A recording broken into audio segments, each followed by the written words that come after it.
people, or we manage the project and then hand it to the end result when we finish. So each customer is different. What's is the size of projects that your company typically handle? Anywhere from startup companies of 1 or 2 people, all the way up to our customers range all the way up to billion-dollar companies. But very rarely do we have it where the person's all the people are in one place. I have routinely people working across multiple states. Yes, sir. And if an applicant, and where do we as broadband providers come into this picture? If you have an applicant who doesn't have broadband, you call one of us up and ask us to provide it for them. Are you seeking us out as clients or as providers to you, or both? I don't know. Actually, you just gave me an idea. The next time. Why are you here? This was a missing presentation. That's sort of my question. Yeah. Why am I here? Yes. Is to share with people that you all are focusing on the infrastructure part.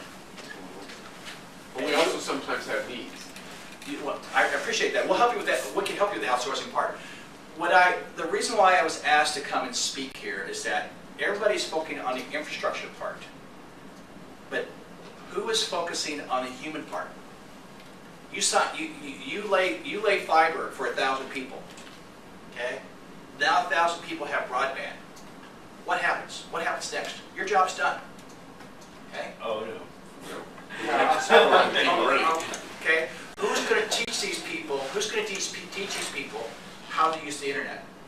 Who's going to help these people find jobs? Who's going to help these people get educated? These are all the entrepreneurial opportunities I was talking about earlier that other people like me are filling.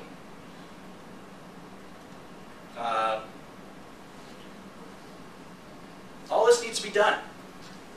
Just putting the cable in the ground and making sure that it all works and stays up and the packets are going and everything else like that is a significant part. But then you got the next step. You need people like me filling one niche right here to provide these services. Who's going to do this, this, this, this? I see what you're coming at, and when I first started my business in '96 in a rural area, there was no dial-up. You had to dial long distance dial-up, so if you can imagine, nobody was using the internet very much. So the first thing I had to do was have seminars on how do you connect to the internet, how do you work email, what are web pages, how do you design web pages, all those kinds of seminars I used to give for free because it helped me get on the internet. Exactly. So what we're saying here, though, is now we've got to go out and we maybe need to talk to our schools, our high schools, and other schools and see, okay, we've got people here in this county that need to have maybe some specialized training on how to present themselves over the internet and do jobs that they may do now, but they don't do it over the internet now. Right. So we need to go and talk with our health service people, and because we may have health service people living in our area that are semi-retired. In fact, there's a lot of retired people that are going to go back to work shortly. And use those resources.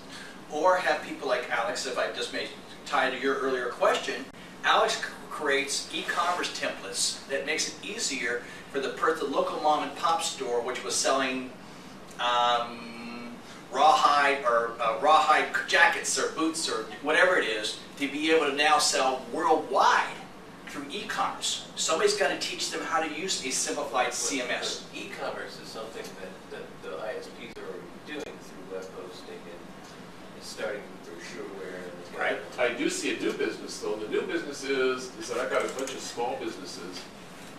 They don't understand Facebook. So all of a sudden, I need to find people who do and live Facebook and let them turn that into a business where they become sort of the front end of your Facebook presence. Because today I don't maintain a Facebook site as a WISP because I don't spend any time on Facebook. I don't have the time in the day. Right. But maybe one person who loves Facebook and it's sort of their life anyway can now turn that into a profession of, I'll go out and every 2 or 3 hours I'll just take a look at what's been posted, and if there's anything of really importance, I'll let you know that this needs to be responded to if I don't know how to respond to it. And this is how small businesses are growing. Small businesses are doing this right now.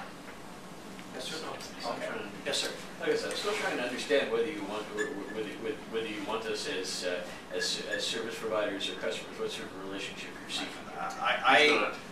Not customers at all. This is that the people who are building the infrastructure are entrepreneurs and business people who are doing one piece of the puzzle, one piece of the pie. All right?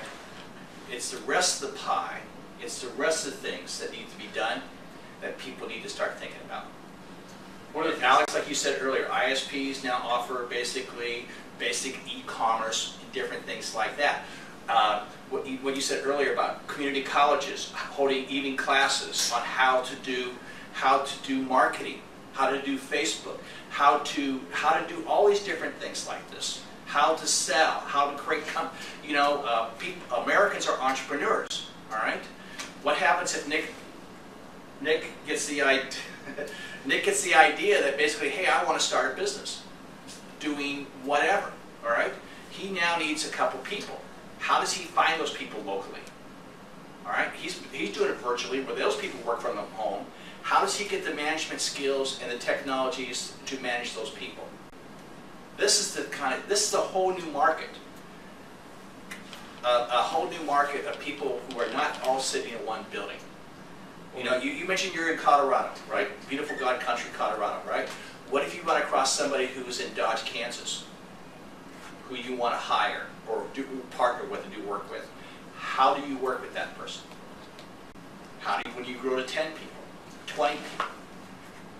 Those are the different opportunities. I can tell you there's a lot of money being spent right now in medicine. A lot of money being spent on medicine, where basically you can walk in and have a remote diagnostic, all because of broadband. And so rural people don't have to drive hours and hours and hours to see a specialist or a good doctor. Okay. And Comcast and Quest don't do a very good job with their stuff. Pardon me?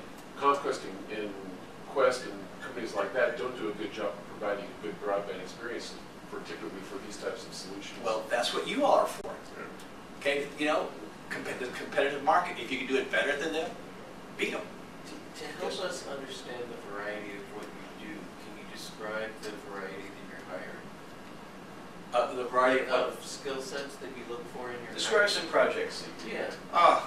Rural America, we started out as an IT-focused company, and as customers come to us and say, hey, can you do our marketing for us? Can you do our graphics design for us? Can you do our webinars for us?